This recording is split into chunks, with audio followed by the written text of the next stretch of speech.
Siapa tadi dulu bahasanya Mahesa, Bu Bu. lihat? G Ada. Mahesa. Mahesa. Mahesa apa sih duluan namanya? Mahesa itu kelas berapa? 12 IPA 2, IPA IPA 1, Bu. 1. Hah? IPA 1. Nah, IPA tuh 1. begitu dong. Mahesa. Oke, siapa lagi? Saya Saya siapa? Icas. Hah? Icasa. Iya. Icasa saya. Mana dulu ijazahnya? Oh, kan ternyata kamu hadir. Siapa lagi? Ada. Hah? Udah kan? Enggak ada lagi. Oke. Kita mulai. Sebelum mulai KBM, kemarin banyak yang menanyakan untuk nilai tugas keterampilan yang bagus. Kalau kamu terlambat itu pasti 75. Jadi kemarin ada yang bertanya, "Bu, saya kok 75 semuanya?" Nah, itu dia, kamu terlambat mengumpulkan tugasnya. Ya, terlambat mengumpulkan tugas. Nah, kalau kamu mau nilai 90, tolong jangan pelit-pelit. Ibu lihat lampirannya, cuma sedikit aja. Ada 2 lampiran, ada 3 lampiran, terus ada variasi, ada kreativitas. Ya, umpamanya soalnya dikasih warnanya hijau, jawabannya merah. Itu kreativitas dan kamu belajarnya senang, nggak sakit kelihatan tulisan itu aja. Itu ya. Kedepannya kalau mau nilai bagus keterampilan itu, tanggung jawab tugasnya tulisannya yang rapi. Jangan diketik. Kalau diketik itu sebagus apapun nilainya 80. Ya, kan udah dari awal itu dibilang kamu udah paham. Terus kemudian kemarin udah dikasih kesempatan remedial, yang remedial cuma berapa orang? Dikasih kesempatan perbaikan, bayangkan saja, kamu remedial, nilai cuma berapa? Kamu dapat 85, Ibu tulis 85. Kan beruntung itu, yang kedua seperti itu.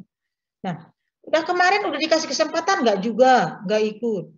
Lihat di Google Classroom, ada remedial kedua. Buat soal PG sesuai materi. Materinya apa? KD 3.1 tentang hak dan kewajiban. Bikin soal PG. Ibu cek ya, nggak boleh soalnya melebar kemana-mana. Ntar soalnya tentang HAM, nggak bisa. Ntar soalnya tentang demokrasi, nggak bisa. Harus sesuai dengan hak dan kewajiban. Tulis tangan, nggak mau ibu diketik. Ya, kamu cuma dapat 75. Makanya dari awal tanggung jawab sebagai minggu depan itu kita udah tetap muka, nggak ada lagi. Kalaupun ada memang online, kamu memang harus udah ketemu ibu, kamu udah harus mengerjakan. Ya, tidak seperti ini lagi. Sebelum dimulai ada yang mau ditanyakan? Di tahun ini kita di kelas 12 ini cuma ada 4 KD.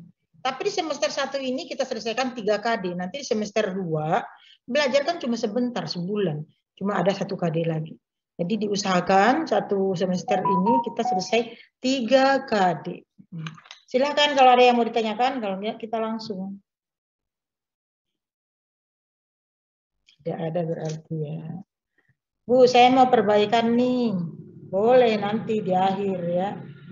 Supaya nilai saya bagus gitu.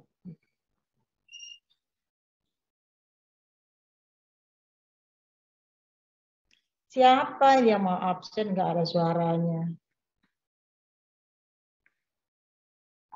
Ya, seperti itu. Apalagi kamu, oh saya Bu, rencananya pengen masuk hukum nih. Dasarnya hukum itu memang dari PPKN ya, apalagi yang kita pelajari hari ini. Oke, Ibu bantu nilainya, tapi kamu ada pengayaan nanti. Ya, seperti itu. Karena nggak ada yang mau ditanyakan, kita masuk ke materi. Materinya adalah KD 3.2. Buka bukunya dulu. Ibu mau lihat. Kamu nyatat di atas yang Ibu perhatikan, kamu nggak nulis di atas judulnya. Hari ini judulnya KD 3.2.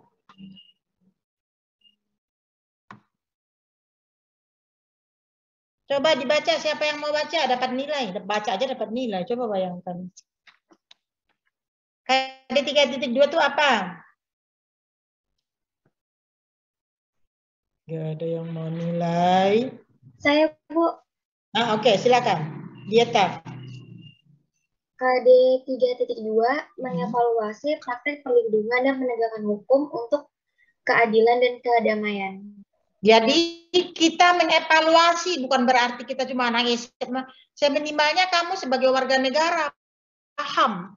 Bukannya kamu mengevaluasi di sini, maksudnya kamu harus turun ya menyampaikan aspirasi mah boleh-boleh saja. Mengevaluasi praktek perlindungan dan penegakan hukum untuk keadilan dan kedamaian. Kok kita belajar begini? Apa memang dalam penegakan hukum itu ada yang tidak adil? Siapa yang bisa jawab? Yang mau jawab? Yang mau? Ada nggak dalam penegakan hukum itu tidak adil?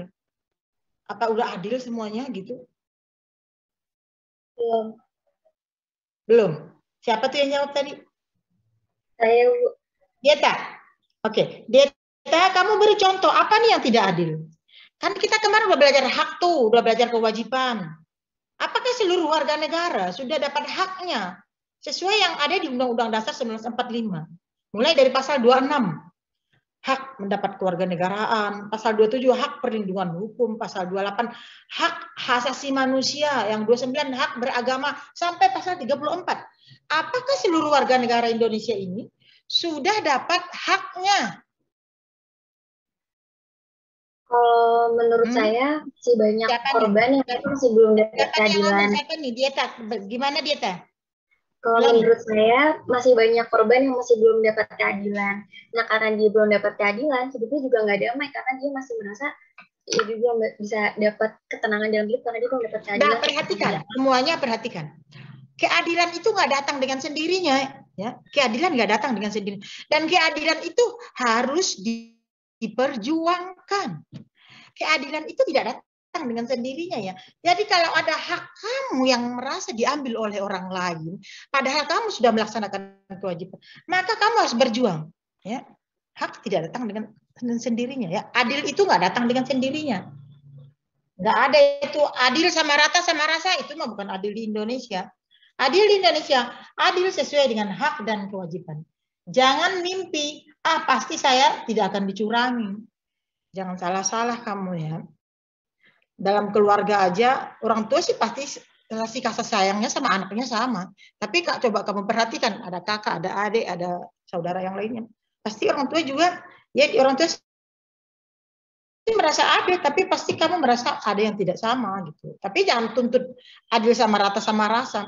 Bahkan pohon yang tidak punya perasaan, yang tidak punya apa, untuk dapat sinar matahari pagi, dia harus mengarahkan badannya ke arah matahari. Makanya pohon itu condong kepada matahari. Jadi jangan pernah berpikir adil itu datang dengan sendirinya. Adil itu harus diperjuangkan. Oh, saya udah bayaran nih, tapi saya nggak boleh ikut Zoom. Saya nggak boleh ikut belajar. Gimana saya mengerjakan tugas? Ada anak-anak yang ngomong begitu sama ibu. Nah, udah kamu ngomong, perjuangkan, sampaikan aspirasi kamu seperti itu ya. Jadi mengevaluasi praktek perlindungan, kita melihat bagaimana praktek perlindungan penegakan hukum untuk keadilan dan kedamaian. Kamu pernah lihat berita, ada beritanya besar, beritanya di mana-mana juga ada, seorang nenek dihukum di Jawa gara-gara dia mengambil kayu di hutan. Ada itu, dibawa ke pengadilan. Menurut kamu adil nggak nenek-nenek cuma ngambil kayu dibawa ke pengadilan? Adil tidak? Tidak. Tidak. Itu kayu juga bukan milik seseorang, milik perhutani. Jadi itu adalah sesuatu yang harus disuarakan, aspirasinya harus disampaikan, dan kamu nggak boleh diam aja seperti itu. Oke, kita lanjutkan. Ini tujuan pembelajaran, baca sendiri nanti. Oke, Robi, supaya kamu dapat nilai langsung, Robi, baca. Ditawarkan. Pengertian hukum menurut para ahli Aristoteles, hukum hanya sebagai kumpulan peraturan yang tidak hanya mengikat masyarakat tetapi juga hakim. Kamu tahu hakim itu siapa? Hakim itu siapa? Apa? Yang memimpin proses hukum bukan, Bu? Yang menegakkan keadilan kan? Yang memimpin kan? Iya. Dan sampai jadi hakim itu dia juga punya perjalanan panjang bisa sampai ke situ. Dan hukum sebagai kumpulan aturan yang tidak hanya mengikat masyarakat, tapi hakim juga. Kamu pernah lihat nggak hakim juga kena hukum? Pernah lihat nggak? Nggak pernah perhatikan gitu ya. Itu Akil Mukhtar itu kan MK. Tapi tuh akhirnya dia korupsi. Dan akhirnya dia juga dipenjara. Dan dia juga hakim konstitusi loh, MK. Mahkamah Konstitusi. Jadi menurut Aristoteles, hukum itu bukan cuma untuk masyarakat, tapi juga untuk yang menegakkan. Yang menegakkan jangan-jangan dia menegakkannya dengan bayaran. Kalau ada lagu maju tak gentar membela yang benar, kalau hakim itu maju tak gentar membela yang bayar. Ada nggak yang begitu? Ada tidak? Ada, Bu. Ada. Orang kalau bayarannya gede, maka dibenerin, Bu. Nah, begitu. Benar gak itu? Gak benar.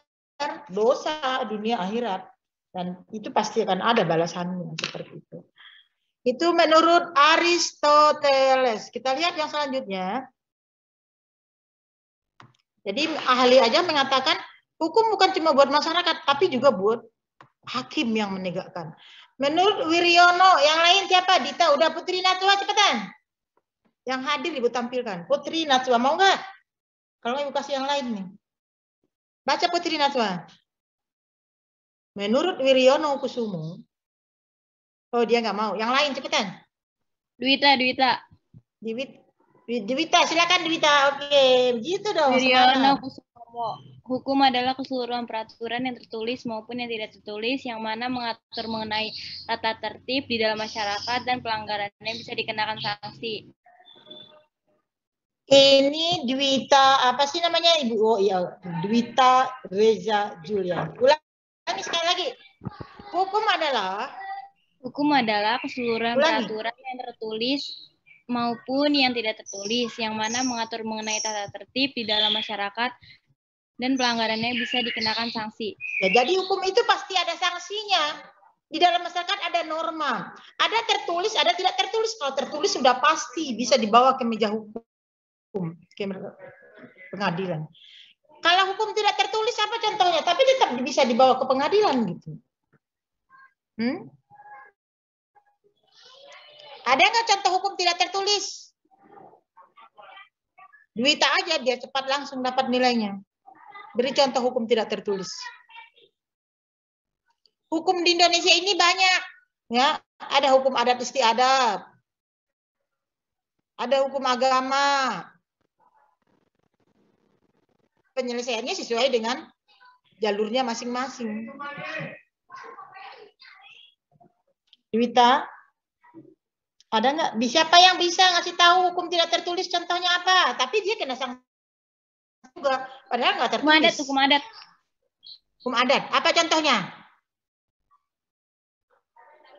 Kamu orang apa, Dwita? Orang Jawa. Orang Jawa. Hukum adat apa contohnya? Ayo dong. Kalau hukum adat tadi apa contohnya yang tetap kena sanksi gitu?